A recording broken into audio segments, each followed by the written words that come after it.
اس کا لہجہ مضبوط تھا۔ چلو چھوڑو، یہ بتاؤ بابا جان کیسے ہیں؟ کون بابا جان؟ آفاق فوری طور پر سمجھا نہیں تو اس کی شکل دیکھنے لگا۔ ملیحہ کے بابا جان، وجدان نے کہا۔ اچھا وہ؟ آفاق نے لفظوں کو لمبا کھینچا۔ تمہیں ان کا خیال کیسے آ گیا؟ وہ ملیحہ کے بابا ہیں تو میرے لیے بھی باپ کی جگہ ہوئے، پھر کیا مجھے ان کا خیال نہیں آنا چاہیے؟ بلکہ میں تو جب بھی ملیحہ کو سوچتا ہوں ساتھ ہی بابا جان اور ہادی بھائی کا خیال آ جاتا ہے۔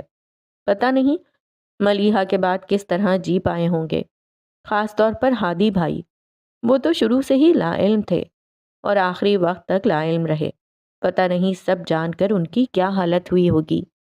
میرے بعد وہ دنیا کے دوسرے شخص ہیں جن کے بارے میں مجھے یقین تھا کہ انہیں خود سے زیادہ ملیحہ کی پرواہ ہے۔ ان دونوں کا کیا پوچھتے ہو؟ آفاق سانس بھر کر بولا۔ ملیحہ کے سوئم پر انہوں نے خود تایا جان اور پاپا کے سامنے تمہارے اور ملیحہ کے تعلق کے بارے میں انکشاف کیا تھا اور اعتراف کیا تھا کہ ملیحہ کی شادی زبردستی کرائی جا رہی تھی۔ ہم نے انہیں ہمیشہ سخت گیر انسان کے روپ میں دیکھا ہے، مگر اس وقت تم ان کی حالت دیکھتے۔ ملیحہ کی موت نے ان کی کمر توڑ دی تھی، اوپر سے یہ پچھتاوا کہ ملیحہ کی موت کے ذمہ دار وہ خود ہیں۔ ان کے پچھتاوے کا یہ عالم تھا، خود کو ملیحہ کا قاتل کہہ رہے تھے، پھر ہاتھ جوڑ کر تایا جان اور پاپا سے معافی بھی مانگی، مگر جب ملیحہ ہی نہ رہی تو بھلا کیسی معافی؟ نور الہدیٰ بھی کچھ کم برہم نہیں تھا، مگر اس کی مجبوری یہ ہے کہ اسے پھپھا جان سے بہت محبت ہے۔ وہ کچھ بھی کر لے، ان سے تعلق نہیں توڑ سکتا۔ پھر بھی یہی وہاں سے اطلاع ملتی رہتی ہے کہ اس کے رویے میں پھپھا جان کے لیے سرد مہری آ گئی ہے، اور ملک انکل کی ڈیتھ کے بعد سے تو وہ بالکل گوشہ نشین ہو چکے ہیں۔ ان کی حالت کا سن کر تو ہاتھ اپنے آپ کانوں کو چھونے لگتے ہیں۔ آفاق نے محسوس کیا کہ بابا جان کی حالت کا سن کر وجدان مضطرب ہو گیا تھا۔ تو کیا تمہارا ان سے بالکل بھی تعلق نہیں رہا؟ نہیں، ہماری ان سے آخری ملاقات ملیحہ کے سوئم پر ہی ہوئی تھی۔ اس کے بعد ایک بار نور الہدیٰ اپنی شادی کا انویٹیشن دینے آیا تھا۔ آیا جان اور پاپا نے تو صاف منع کر دیا، لیکن ہمیں جانے کی اجازت دے دی تھی، مگر کوئی نہیں گیا۔ قصر فاروقی نے دو ایسے بڑے صدمے دیے ہیں کہ اب اس کی طرف دیکھنے کو بھی دل نہیں کرتا، لیکن پھر بھی نور الہدیٰ کا نام سنائی دیتا رہتا ہے۔ وہ ایک کامیاب بزنس مین ہے، اور اگر تم بزنس میگزین پڑھو تو ان میں اکثر نور الہدیٰ اور فاروقی گروپ آف انڈسٹریز کے بارے میں چھپتا رہتا ہے۔ چلو یار اندر چلتے ہیں، یہاں دھوپ بہت تیز ہے۔ اس کا دل اچاٹ ہو گیا تھا، لہجے میں بیزاری صاف جھلک رہی تھی۔ آفاق بھی اس کے پیچھے پیچھے اندر آیا تو پیچھے سینٹر ٹیبل پر ایلبم کھول کر اس کے ارد گرد قالین پر بیٹھے تھے اور تصویریں دیکھتے ہوئے تبصرے کر رہے تھے۔ لیکن ان کے بچکانہ تبصرے اتنے مزیدار تھے کہ سب اپنی باتیں چھوڑ کر صوفوں پر آگے جھکے تصویروں کو دیکھتے ہوئے ان کی باتوں پر ہنس رہے تھے۔ ایلبم دیکھتے دیکھتے ایک تصویر کو دیکھ کر 6-7 سال کی فائزہ دونوں ہاتھ ایلبم پر رکھ کر جھکتے ہوئے تصویر کو قریب سے دیکھ کر بولی، واؤ مناہل، تمہاری ممی کتنی اچھی لگ رہی ہیں۔ میری ممی تو ہیں ہی اچھی، وہ اٹلا کر بولی، مگر میری ممی زیادہ اچھی ہیں۔ فائزہ کو جیسے اپنے بے ساختہ اظہار پر افسوس ہوا تھا۔ زوار کو اس کی بات بری لگی تھی، تیز لہجے میں کہا، جی نہیں، میری ممی زیادہ اچھی ہیں۔ فائزہ اپنے سے بڑے زوار کے لہجے پر سہم گئی۔ جواد نے جو اپنی بہن کو کمزور پڑتے دیکھا تو فوراً میدان میں کود پڑا، غلط، میری ممی سے زیادہ اچھا کوئی ہو ہی نہیں سکتا۔ مناہل کافی سلجھو بچی تھی، اس نے جو سب کے بگڑتے تیور دیکھے تو فوراً بولی، ایک منٹ، لڑنے کی ضرورت نہیں ہے، ہم شایان بھائی سے پوچھ لیتے ہیں کہ کس کی ممی زیادہ اچھی ہیں۔ ہاں یہ ٹھیک ہے۔ سب کو یہ آئیڈیا پسند آیا تھا۔ پھر جواد سب کی نمائندگی کرتے ہوئے شایان سے بولا، بتاؤ شایان، ہماری ممی زیادہ اچھی ہیں یا زوار اور مناہل کی؟ ننھے جج نے مدبرانہ انداز میں دونوں پارٹیوں پر نظر ڈالی، پھر سب بڑوں کو دیکھا جن کے ہونٹوں میں مسکراہٹیں دبی تھیں، اور آرام سے فیصلہ سنایا، تم سب کی ممی اچھی ہیں، مگر سب سے اچھی تو صرف میری امی ہیں۔ وجدان، آفاق اور سمیرہ ہی اس کی بات سن کر اچنبھے میں گھر گئے تھے، ورنہ باقی سب تو ہنستے ہنستے بے حال ہو گئے۔ لیکن بچے ایک نئے حریف کو پا کر خاصے بد دل ہو گئے تھے۔ زوار تو تنک کر بولا، جھوٹ مت بولو، تمہاری تو کوئی امی ہی نہیں ہے۔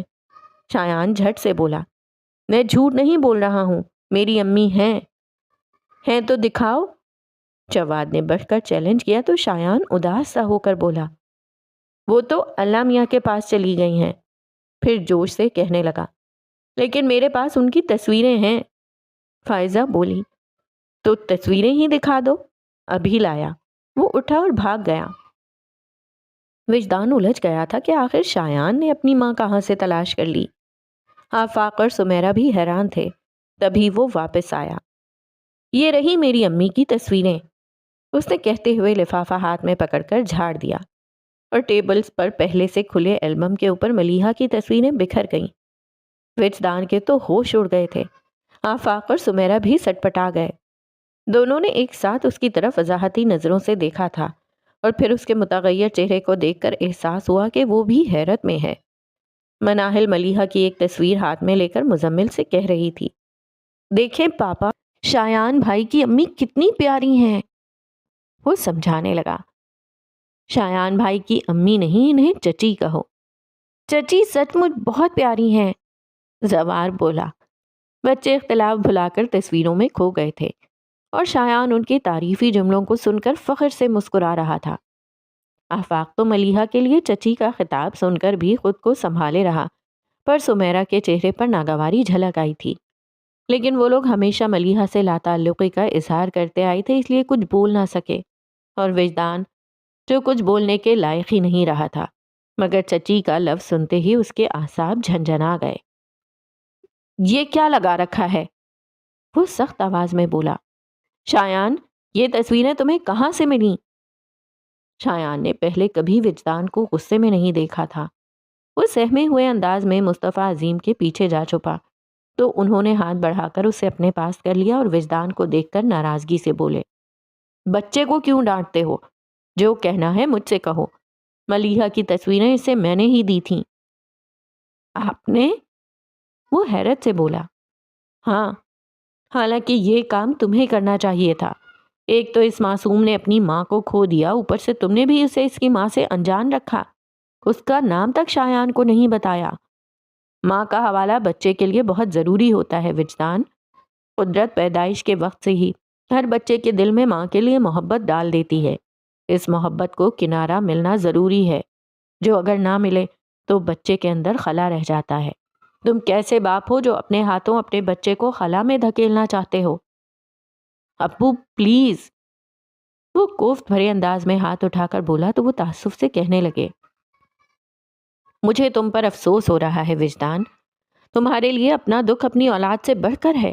ذرا سوچو، تم اس عمر میں بھی ماں کے آنچل کی چھاؤں تلاش کرتے ہو، اور اس معصوم نے تو ماں کی گود دیکھی ہی نہیں۔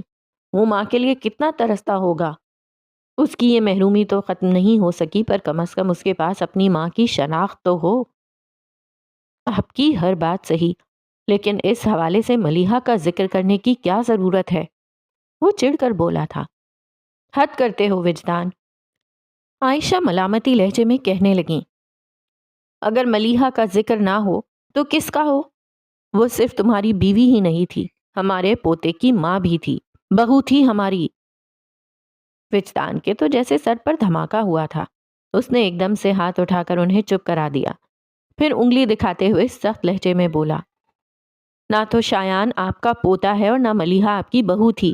ان دونوں سے آپ کا کوئی رشتہ ہی نہیں، آئندہ یہ بات یاد رکھیے گا۔ وجدان کی ہمت جواب دے گئی تھی۔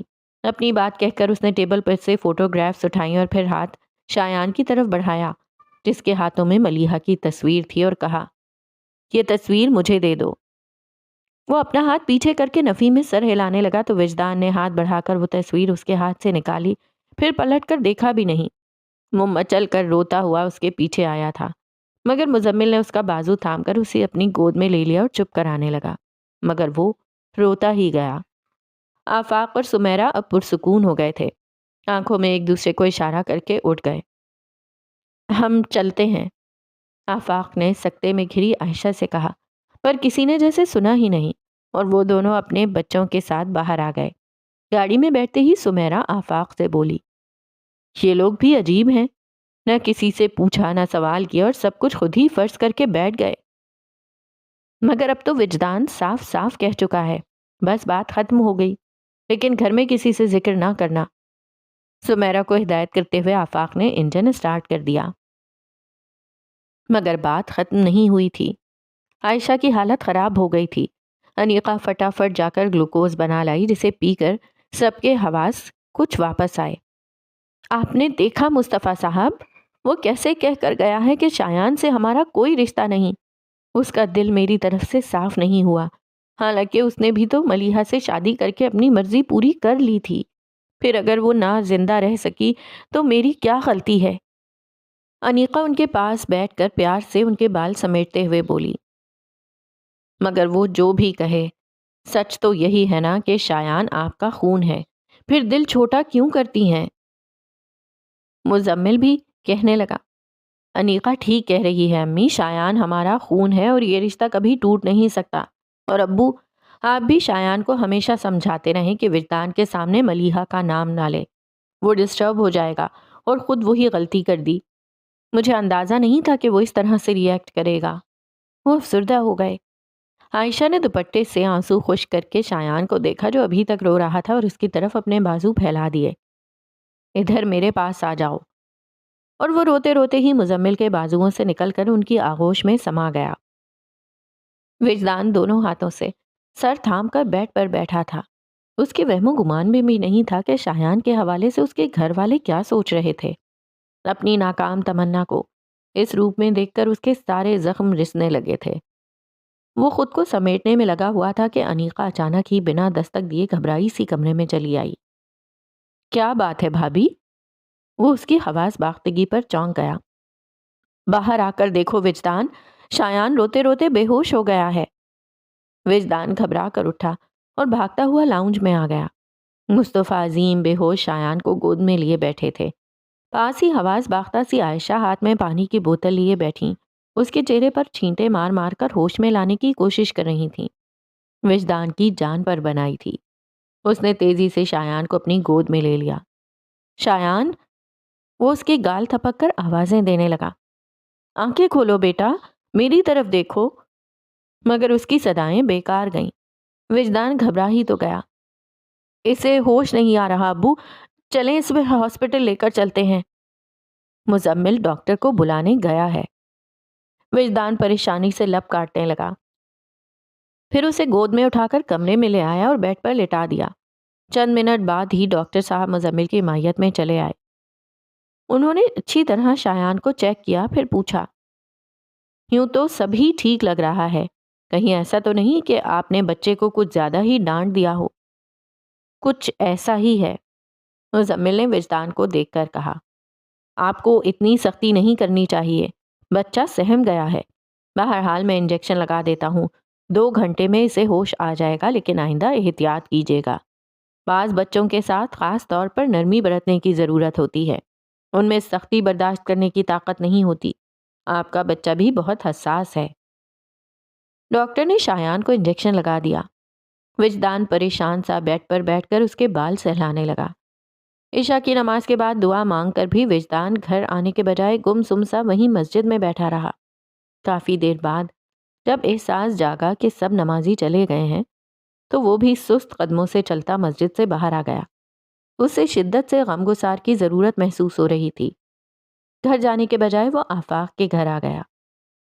تم اس وقت سب ٹھیک تو ہے؟ پریشان سے لگ رہے ہو؟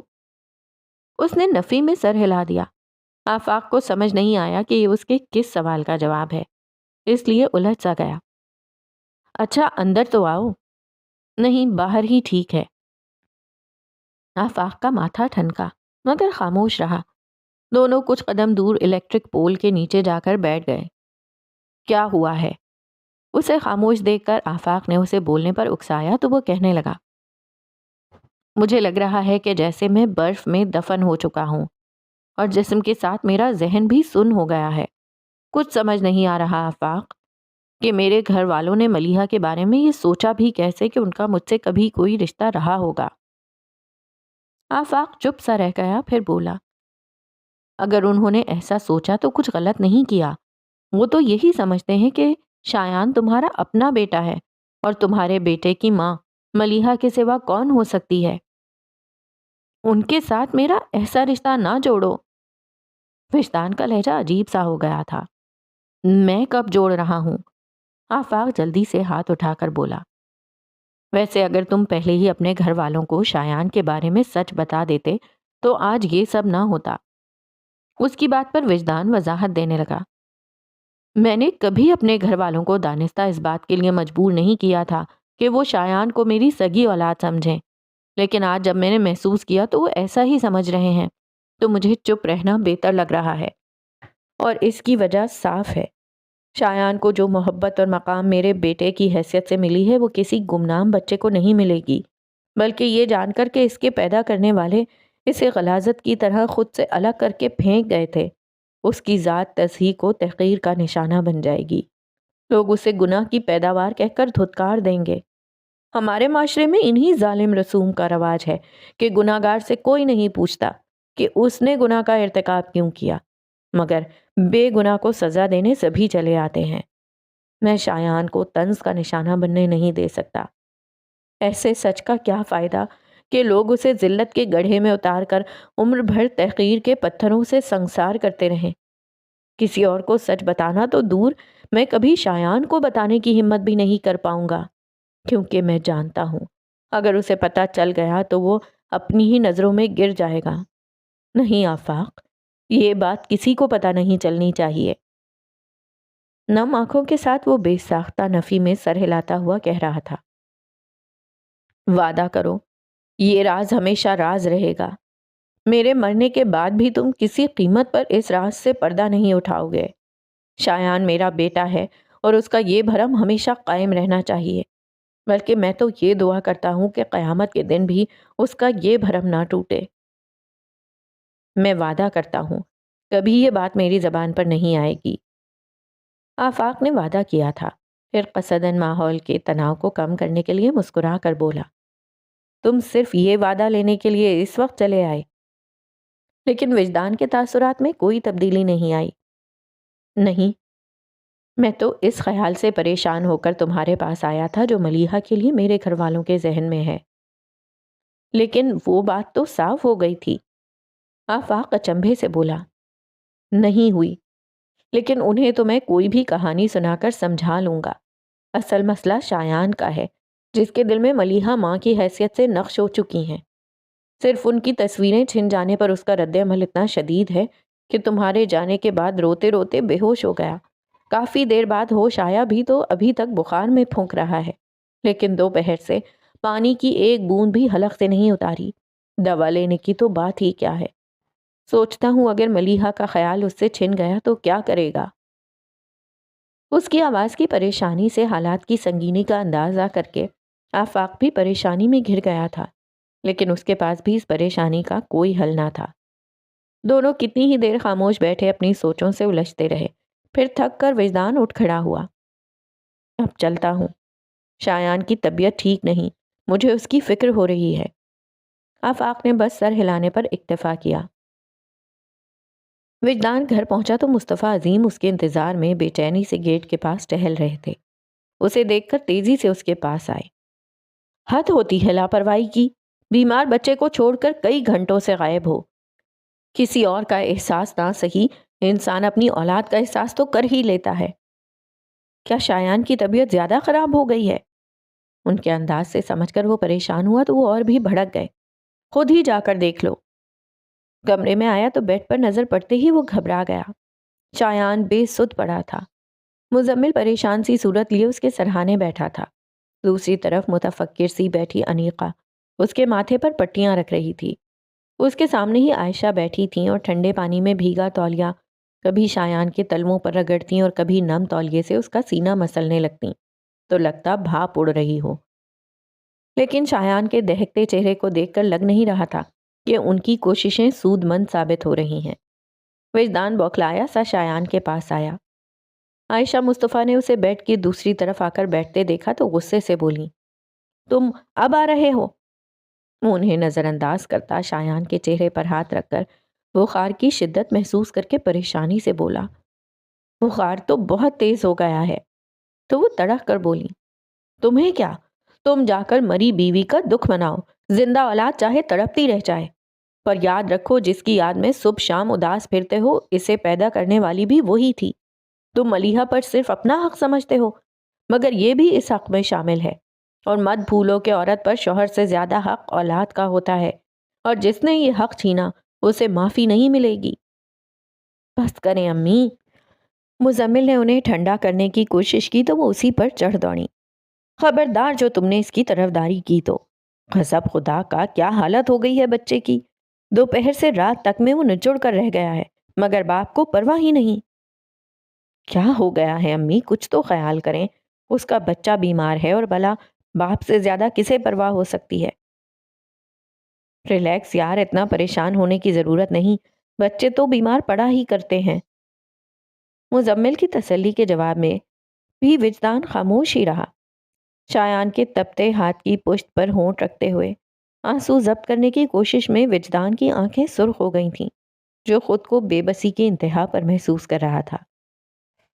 رات کافی ہو گئی ہے مزمل بھائی، جائیں آپ بھابھی کو بھی لے جائیں اور خود بھی آرام کریں، اور ابو آپ بھی تو تھک گئے ہوں گے، آپ شایان کی فکر نہ کریں، میں اس کے پاس ہوں، اور امی کو بھی سمجھائیں، یوں پریشان ہونے سے ان کی طبیعت خراب ہو جائے گی۔ اس نے مصطفیٰ عظیم سے کہا تو انہوں نے سر ازبات میں ہلا دیا اور اٹھ کر کمرے سے باہر چلے گئے۔ وقفے وقفے سے سب اٹھ کر اپنے اپنے کمرے میں آرام کرنے چلے گئے۔ 8 سال میں پہلی بار ایسا ہوا کہ وجدان نے جماعت چھوڑ دی ہو۔ فجر کی نماز اس نے کمرے میں ہی پڑھی تھی۔ فجر کی نماز کے بعد وہ جائے نماز پر بیٹھا دعا مانگ رہا تھا۔ یہ تو میں جان چکا کہ تو کبھی لے کر اور کبھی دے کر آزماتا ہے، مگر یہ نہ جان پایا تھا کہ کبھی کبھی تو پرانے زخموں کو ادھیڑ کر بھی نئی آزمائش میں ڈالتا ہے۔ اللہ مجھے اتنی طاقت دینا کہ اس آزمائش سے گزر جاؤں۔ منہ پر ہاتھ پھیرتے ہوئے وہ سجدہ ریز ہو گیا اور پھر جائے نماز طے کر کے الماری میں رکھتا وہ بیڈ پر بیٹھ کر شایان کا ٹیمپریچر چیک کرنے لگا۔ رات بھر وجدان نے کمر بستر سے نہ لگنے دی تھی۔ اب کہیں جا کر کچھ تسلی ہوئی تو وہ تکیہ اونچا کر کے نیم دراز ہو گیا۔ کچھ ہی دیر گزری تھی کہ وجدان کو اپنے بائیں ہاتھ کی پشت پر شایان کے ہاتھ کا لمس محسوس ہوا۔ وہ دائیں بازو سے آنکھیں ڈھک کر لیٹا تھا، چونکتے ہوئے بازو ہٹا کر شایان کو دیکھنے لگا۔ اسے ہوش آ گیا تھا اور بار بار پلکیں جھپکتا وہ کسمسا رہا تھا۔ وجدان تیزی سے اس کی طرف جھکا اور پیار سے اس کے چہرے پر ہاتھ پھیرتے ہوئے بےتابی سے کہا، بیٹا تم ٹھیک ہو نا؟ وہ خالی خالی نظروں سے وجدان کی طرف دیکھتا رہا، پھر بولا، امی کی تصویر دے دیں ابو؟ وجدان بے بسی سے اسے دیکھ کر رہ گیا، پھر تھکن بھرے انداز میں سیدھا ہو بیٹھا۔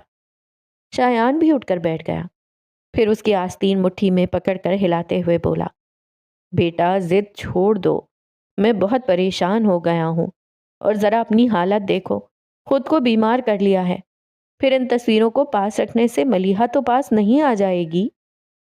وجدان بڑی عاجزی سے منت کر رہا تھا، مگر شایان کے لیے تو بس یہی بات اہم تھی کہ وجدان اسے ملیحہ کی تصویریں دینے سے انکار کر رہا ہے۔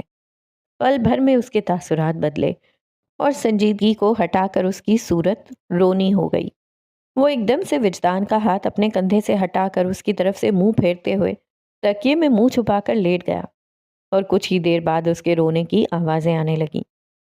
پتہ نہیں اس کے پاس اتنے آنسو کہاں سے آ گئے تھے کہ کل سے ابھی تک خشک ہی نہیں ہوئے۔ رونے سے اس کے جسم کو جھٹکے لگ رہے تھے جنہوں نے وجدان کو زلزلوں میں دھکیل دیا تھا۔ کوئی بے بسی سی تھی، اسے سمجھ نہیں آ رہا تھا کہ شایان کو کیسے سمجھائے۔ وجدان کی برداشت ختم ہو چکی تھی اور اس سے زیادہ وہ شایان کا رونا بلکنا نہیں سہ سکتا تھا۔ وہ اٹھا اور الماری میں سے تصویروں کا لفافہ نکال کر ایک تصویر ہاتھ میں لے کر دیکھنے لگا۔ میں نے ہمیشہ ان فاصلوں کی عزت کی جو آپ نے کبھی اپنے اور میرے درمیان مٹنے نہیں دیے، مگر اب شاید میں ان کا بھرم نہ رکھ پاؤں۔ یہ جرم آپ کے نزدیک بہت بڑا ہوگا، لیکن مجھے معاف ضرور کر دیجیے گا۔ وہ دل ہی دل میں کہتا تصویر ہاتھ میں لیے بیڈ پر آ بیٹھا۔ لفافہ سائڈ ٹیبل میں رکھ کر اس نے ملیحہ کی تصویر شایان کے چہرے کے سامنے کر دی۔ اس نے روتے روتے آنکھیں کھول کر سامنے دیکھا تھا۔ پھر میری امی کہتے اس نے تصویر جھپٹ لی اور اٹھ بیٹھا۔ وہ سارا رونا بھول کر مسکرانے لگا تھا، جیسے کوئی خزانہ ہاتھ آ گیا ہو۔ میری پیاری امی۔ وہ تصویر پر ہاتھ پھیر کر اسے چوم رہا تھا، پھر اسے سینے سے لگا لیا۔ وجدانوں سے دیکھتا رہا۔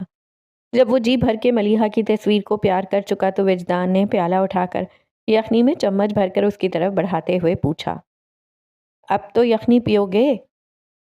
ساری پی جاؤں گا اور دوا بھی پیوں گا، وہ مگن سے انداز میں کہہ رہا تھا، مگر وجدان جواب میں مسکرا بھی نہ سکا۔ پھر واقعی اس نے پورا پیالہ ختم کر کے سرپ پیا اور اس کے بعد آرام سے سو گیا، مگر سوتے ہوئے بھی ملیحہ کی تصویر اس کے گال کے نیچے دبی تھی۔ شام میں آفاق شایان کی خیریت دریافت کرنے آیا تو وجدان اس وقت اپنے کمرے میں بیٹھا شایان کو پڑھا رہا تھا۔ وہ آتے ہی صوفے پر ڈھیر ہو گیا۔ السلام علیکم، وجدان کی آواز میں تنبیہ تھی۔ آفاق بے تحاشا ہنستے ہوئے، وعلیکم السلام ورحمۃ اللہ وبرکاتہ کہتا سیدھا ہو بیٹھا اور کہنے لگا، یار یہ چنگ والے تجھے ماسٹر عبداللہ کیوں کہتے تھے؟ انہیں تو تیرا نام مولوی عبداللہ رکھنا چاہیے تھا۔ وجدان ذرا سا مسکرا دیا، ارے صاحب یہاں تو زوروں پر پڑھائیاں چل رہی ہیں، لگتا ہے شایان ٹاپ کرے گا۔ ویسے ٹیسٹ کی کیا ڈیٹ اناؤنس ہوئی ہے؟ اس نے وجدان سے پوچھا۔ اگلے مہینے کی 2 تاریخ۔ آفاق نے سر ہلا کر شایان کو دیکھا جو منہ میں پینسل دبائے کبھی اس کا تو کبھی وجدان کا چہرہ دیکھنے لگتا۔ آفاق نے محسوس کیا کہ وہ واقعی ایک دن میں بہت کمزور ہو گیا تھا، مگر اس وقت تو وہ حشاش بشاش بیٹھا تھا۔ آفاق کو شرارت سوچی۔ وہ ایک دم سے شایان کے بیگ میں کچھ ڈھونڈنے لگا۔ کیا ڈھونڈ رہے ہیں انکل؟ بھائی تمہارے ابو کہہ رہے تھے تمہیں بخار ہے، پر مجھے نظر نہیں آ رہا، کہاں گیا؟ تم نے ضرور دوا کھا لی ہوگی تبھی تو وہ بھاگ گیا۔ وہ ایسے تو نہیں بھاگا انکل، وہ تو ابو نے امی کی تصویر دے دی تو وہ امی کے ڈر سے بھاگ گیا۔ آفاق جو بچے کے ساتھ مذاق کو انجوائے کر رہا تھا ٹھٹک کر بولا، امی کی تصویر؟ ہاں یہ دیکھیں میری امی کی تصویر۔ اس نے سائیڈ میں رکھا فریم اٹھا کر آفاق کی طرف بڑھایا تو آفاق نے اب کہیں جا کر نوٹ کیا کہ ملیحہ کی تصویر وجدان کے بیڈ کے سائیڈ ٹیبل پر فریم ہوئی رکھی تھی۔ فریم ہاتھ میں پکڑتے ہوئے اس نے وجدان کو دیکھا، جس نے نظریں جھکا لیں، پھر آہستہ سے اٹھ کر باہر چلا گیا۔ آفاق کی نظریں بھی اس کے تعاقب میں دروازے تک گئی تھیں، جبکہ ناسمجھ بچہ ان دونوں کی کیفیتوں سے بے خبر معصومیت سے پوچھ رہا تھا، انکل میری امی اچھی ہے نا؟ میں ابھی آتا ہوں۔ آفاق عجلت میں اس سے کہہ کر باہر آ گیا۔ وجدان اسے ٹیرس میں مل گیا تھا۔ وہ ریلنگ پر کوہنیاں ٹکائے سر جھکا کر نیچے دیکھ رہا تھا۔ آفاق اس کے پیچھے جا کھڑا ہوا۔ وہ بہت ضد کر رہا تھا آفاق۔ وجدان نے مڑے بغیر کہا جیسے اس کی آہٹ پہچان گیا ہو۔ آفاق چلتا اس کے برابر ریلنگ تھام کر کھڑا ہو گیا۔ وجدان کو اس کی خاموشی شرمندہ کر رہی تھی۔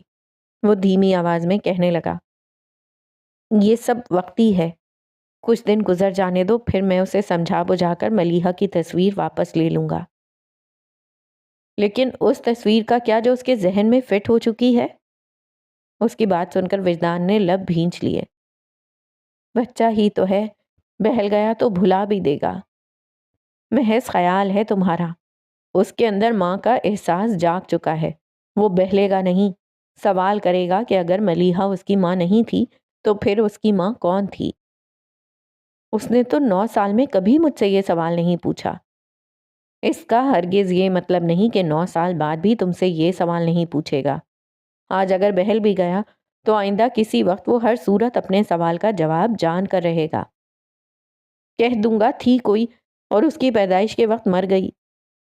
وجدان جھنجھلا کر بولا تھا، تمہیں لگتا ہے وہ یہ سن کر مطمئن ہو جائے گا؟ ہو جانا چاہیے، وہ سپاٹ لہجے میں بولا، لیکن ہوگا نہیں۔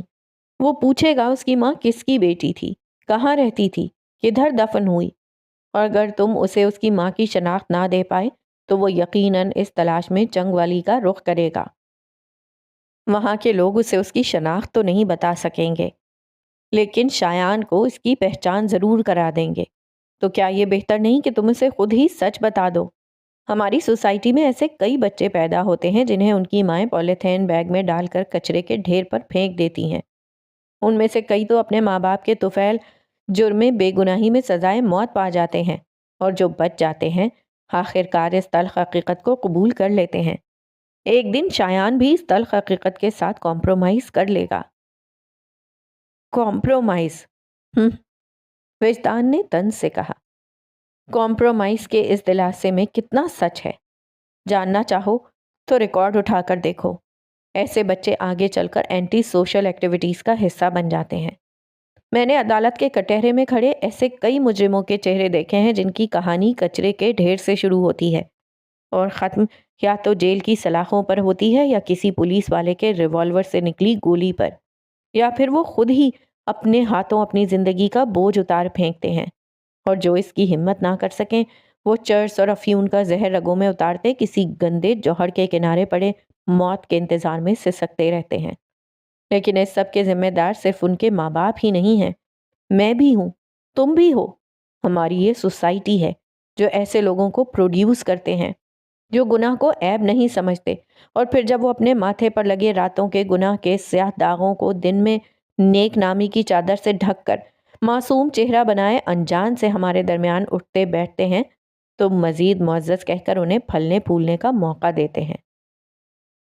ہم میں سے کوئی راتوں کو جاگ کر کچرے کے ڈبوں کی چوکیداری نہیں کرتا تاکہ ان گناہ گاروں کو دوسرے گناہ سے روکا جا سکے، لیکن صبح جب چوہے ان معصوم بچوں کے نرم گوشت کتر چکے ہوتے ہیں، کتے رات بھر میں انہیں بھنبوڑ ڈالتے ہیں، تو پورا محلہ گہری نیند سے جاگ کر ان مسخ شدہ لاشوں کے آخری دیدار کو آ پہنچتا ہے۔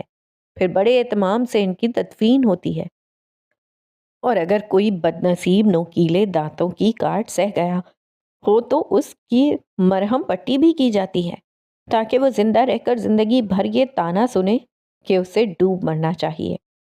ہر ایک بے گناہ چہرے کے پیچھے دو گناہ گار چہرے چھپے ہوتے ہیں، مگر بے گناہ تو چلتے پھرتے نظر آتے ہیں، لیکن گناہ گاروں کی دو گناہ اکثریت کہاں چلی جاتی ہے؟ وہ ماتھے پر سلوٹیں لیے سوال کر رہا تھا، لیکن جواب خود اس کے پاس بھی نہیں تھا۔ اس نے اب اپنے لب بھینچتے ہوئے آفاق کے چہرے سے نظریں ہٹا لیں، پھر یوں بولا جیسے خود کلامی کر رہا ہو۔ اللہ کہتا ہے باپ کا کیا اولاد سے نہیں پوچھا جائے گا، لیکن انسان اولاد سے ماں باپ کے اعمال کا حساب لیتا ہے اور پھر سزا بھی سناتا ہے۔ تو کیا اللہ کا عدل ناقص ہے، یا ہمارے انصاف کے پیمانے اس کے پیمانوں سے بہتر ہیں؟ لیکن نہیں، جسے خود انصاف سے گزرنا ہو وہ منصف کیسے ہو سکتا ہے؟ وہ اچانک آفاق کی طرف دیکھ کر پلٹا۔ تم چاہتے ہو تو میں بھی اس صف میں کھڑا ہو جاؤں؟ جب میں نے شایان کے ماں باپ کا چہرہ نہیں دیکھا تو اسے وہ آئینہ کیوں دکھاؤں جس میں اس کے ادھورے وجود کی بگڑی ہوئی تصویر نظر آئے گی؟ اگر وہ اپنی نظروں سے گر گیا تو چوٹ مجھے آئے گی۔ سوال صرف شایان کی زندگی کا نہیں ہے آفاق، دھیان سے دیکھو تو میری زندگی بھی جڑی ہے، اور میں تو زندہ ہی اسی کے لیے ہوں۔ اگر وہ مجھ سے کھو گیا تو میں زندہ رہ کے بھی کیا کروں گا؟ آفاق کو سچ مچ یوں لگا کہ وجدان اس سے زندگی کی بھیک مانگ رہا ہو۔ وہ سر جھکا کر رہ گیا، پھر پلٹ کر جانے لگا، لیکن چند قدم چل کر ہی وہ اچانک مڑ کر وجدان کو دیکھنے لگا جو ساکت نظروں سے اسے دیکھ رہا تھا۔ پھر ہموار لہجے میں کہا، اس بار میں تمہیں کچھ کھونے نہیں دوں گا۔ اس کی آنکھوں میں ایک خیال کی پرچھائی تھی۔ جب اس نے سمیرا کو اپنا خیال بتایا تو وہ حیرت سے اسے دیکھتی رہ گئی۔ مجھے حیرت ہو رہی ہے آفاق، آپ دوستی میں اتنا آگے نکل گئے ہیں کہ آپ کو یہ بھی یاد نہیں رہا کہ ملیحہ سے آپ کا بھائیوں جیسا رشتہ تھا، اور کسی بھائی کو زیب نہیں دیتا کہ وہ اپنی بہن کے بارے میں ایسی بات کرے۔ جب وہ اپنی بات کہہ چکی تو آفاق نے پرسکون انداز میں کہا، مجھے سب یاد ہے۔ وہ محبت تھی جو ملیحہ نے وجدان سے کی تھی، اور میرے دل میں ان کی محبت کا بہت احترام ہے۔ جب کسی کا اتنا احترام کر لیا جائے تو انسان اس کے سامنے بے بس ہو جاتا ہے۔ تم یقین کرو، میں وجدان کے سامنے اتنا ہی بے بس ہوں۔ کہنے کو وہ میرا دوست ہے، مگر میں اس کے سامنے انکار کی جرت نہیں کر سکتا۔ اب تم اسے چاہے جو بھی کہو۔ وہ اسے گمسم سا دیکھ کر پوچھا، چپ کیوں ہو گئی؟ وہ دھیمے لہجے میں بولی، آپ نے بات ہی ایسی کہتی ہے، کوئی کچھ کہہ نہیں سکتا۔ سمیرا کے چہرے سے فکر مندی جھلک رہی تھی۔ لیکن مجھے نہیں لگتا کہ ابا اور چاچو وجدان کا ایسا لحاظ کریں گے۔ اگر ہم دونوں مل کر انہیں سمجھانے کی کوشش کریں تو شاید بات بن جائے۔ ملیحہ کے حوالے سے ان کے دل وجدان کے لیے بہت گداز ہیں، بلکہ ایسا کون سا شخص ہے جو ملیحہ سے محبت رکھتا ہو اور اس کی موت کے بعد اس نے وجدان کو دل میں جگہ نہ دی ہو؟ پھر صرف ہم دونوں کیوں؟ فون کر کے سب کو بلوا لیتے ہیں۔ ہم تمام کزنز کا رشتہ ملیحہ کے ساتھ ایک جیسا ہے، اس لیے انہیں ساتھ ملانا آسان ہوگا۔ پھر امی، چچی اور پھپھو کو ہم خیال بنا کر ابو اور چاچو سے بات کریں گے تو انہیں منانا قدرے آسان ہو جائے گا۔ ویسے تمہارا آئیڈیا ہے تو زبردست۔ جاؤ جا کر فون لے کر آؤ۔ میں ابھی جنید کو فون کر کے کہہ دیتا ہوں پہلی فلائٹ سے گوہر اور پھپھو کو ساتھ لے کر کراچی آ جائے۔ اس کے بعد ہم سائمہ اور عظمیٰ کو بھی بلوا لیں گے۔ ٹھیک ہے، پر سمد اور زارا سے آپ آج ہی بات کر لیں، وہ کہہ کر فون لانے کے لیے اٹھ گئی۔ آفاق کو اپنے کزنز کو اپنا ہم خیال بنانے میں دقت نہیں ہوئی۔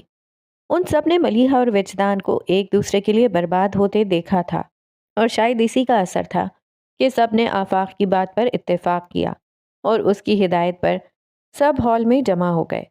پھر آفاق، سمد اور جنید جا کر بڑوں کو ان کے کمروں سے بلا لائے۔ انہوں نے جو ہال میں مجمع لگا دیکھا تو حیرت سے ایک دوسرے کو دیکھا۔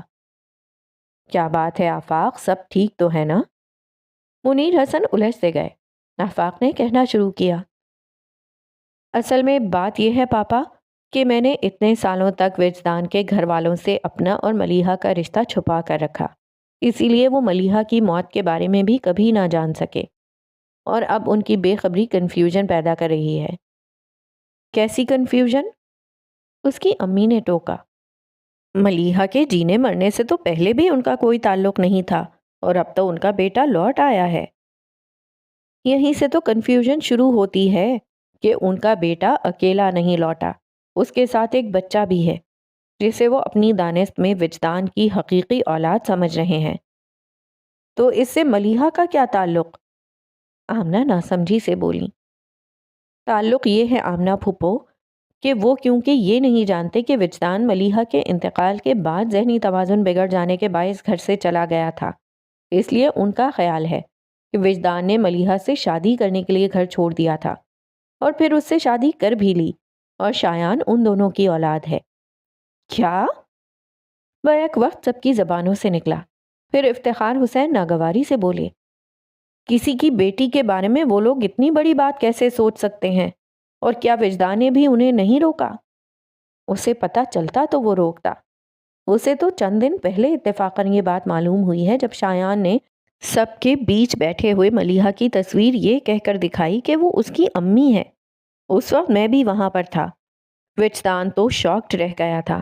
پھر اس نے فوراً ہی ملیحہ کی تصویر شایان سے لے لی، مگر ملیحہ کے ساتھ وہ بچہ اتنا اٹیچڈ ہو گیا ہے کہ صرف تصویر چھن جانے پر بیمار پڑ گیا، اور جب تک اسے ملیحہ کی تصویر واپس نہ کر دی گئی، کھانا پینا تو دور، اس بچے نے دوا تک لینے سے انکار کر دیا۔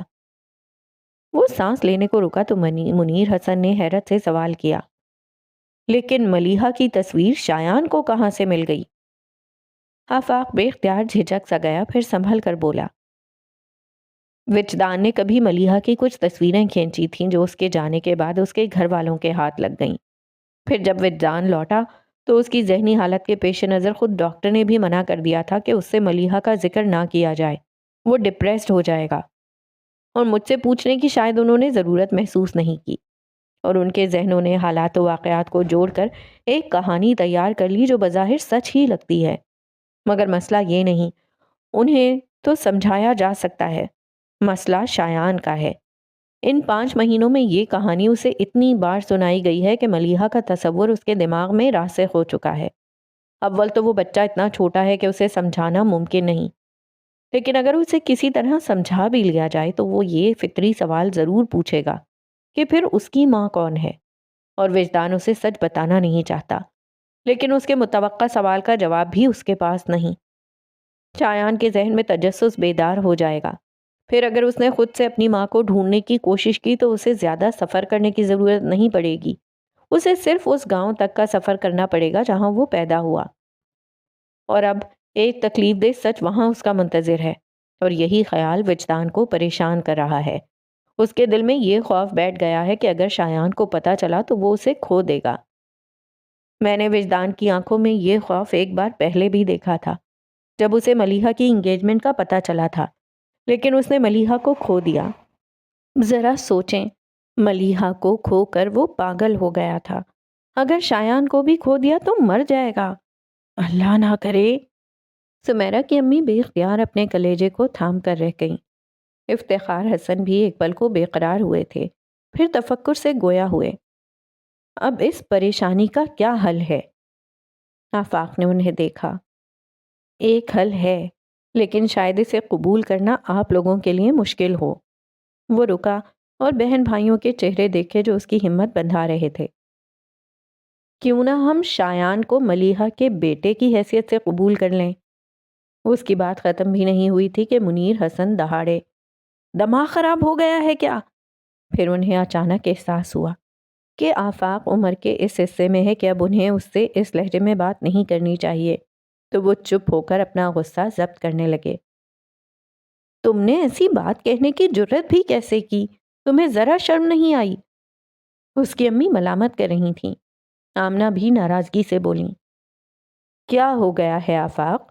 اپنے دوست کی محبت میں اتنے اندھے ہو گئے ہو کہ بہن کے نام پر من گھڑت کہانیاں بناتے تمہیں ذرا احساس نہیں ہوا؟